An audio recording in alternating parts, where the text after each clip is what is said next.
ಕಾರ್ಯಕ್ರಮಕ್ಕೆ ಶ್ರೀ ಶ್ರೀ ಶ್ರೀ ರವಿಶಂಕರ್ ಗುರೂಜಿ ಅವರು ಜಾಯ್ನ್ ಆಗ್ತಾರೆ. ಗುರೂಜಿಯವರು ಮೊದಲನೇದಾಗಿ ರಾಮನ ಸನ್ನಿಧಿಗೆ ಬಂದಿದ್ದೀರಿ, ಹನುಮಂತನ ಸಾನ್ನಿಧ್ಯ ಕರ್ನಾಟಕದಿಂದ ಬರ್ತಾ ಇದ್ದೀರಿ, ಏನು ಸಂದೇಶ ತೊಗೊಂಡ್ಬರ್ತಿದ್ದೀರಿ? ರಾಮನ ನಂಟು ಇಡೀ ಭಾರತ ವರ್ಷದ ಜೊತೆಗೆ ಎಲ್ಲರ ಜೊತೆಗೂ ಇದೆ. ಆದ್ದರಿಂದ ಇದೊಂದು ಐತಿಹಾಸಿಕ ಘಟನೆ, ಅದಕ್ಕೆ ಕರ್ನಾಟಕದ್ದು ಬಹಳ ದೊಡ್ಡ ಕೊಡುಗೆಯಾಗಿದೆ. ಇದ್ರ ಜೊತೆಗೆ ಈ ಪರ ವಿರೋಧ ಚರ್ಚೆಗಳು ಸಾಮಾನ್ಯವಾಗಿ ಇದ್ದೇ ಇರ್ತದೆ. ಈ ಒಂದು ಸಂದರ್ಭದಲ್ಲಿ ಅಂಥವ್ರಿಗೆಲ್ಲ ಟೀಕಾಕಾರರಿಗೆ ಏನು ಉತ್ತರ?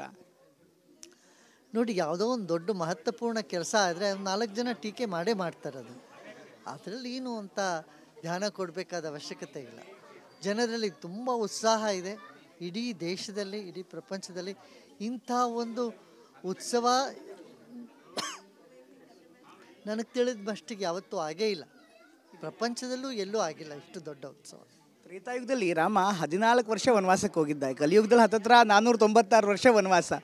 ಮತ್ತೆ ವನವಾಸದಿಂದ ವಾಪಸ್ ಬರ್ತಾ ಇರ್ಬೇಕಾದ್ರೆ ನಾವು ಅಷ್ಟು ದೊಡ್ಡ ದೀಪಾವಳಿ ಮಾಡ್ತೀವಿ ಅಂತ ಇಲ್ಲಿನ ಜನ ಹೇಳ್ತಿದ್ದಾರೆ.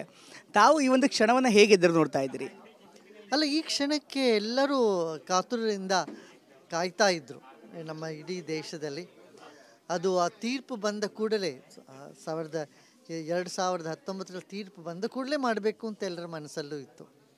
ಆದ್ದರಿಂದ ಇವಾಗ 5 ವರ್ಷ ತಡೆದು ಇಟ್ಕೊಂಡು ಇವಾಗ ಮಾಡ್ತಾ ಇದ್ದಾರೆ. ಅದೆಲ್ಲರಿಗೂ ಒಳ್ಳೆಯದಾಗಲಿ ಅಂತ ಶುಭಕಾಮನಾಮಯ.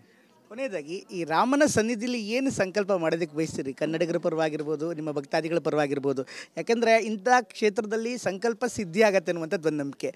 ನಾಳೆ ರಾಮನ ಮುಂದೆ ನಿಂತು ಏನು ಬೇಡ್ಕೋತೀವಿ? ನೋಡಿ, ನಾವು ಸನ್ಯಾಸಿಗಳು, ಸಾಧುಗಳು ಬೇಡ್ಕೊಳ್ಳೋದೇನು ಬರೋದಿಲ್ಲ.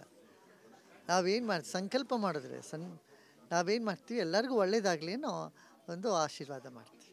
ಧನ್ಯವಾದ ಗುರುಗಳೇ.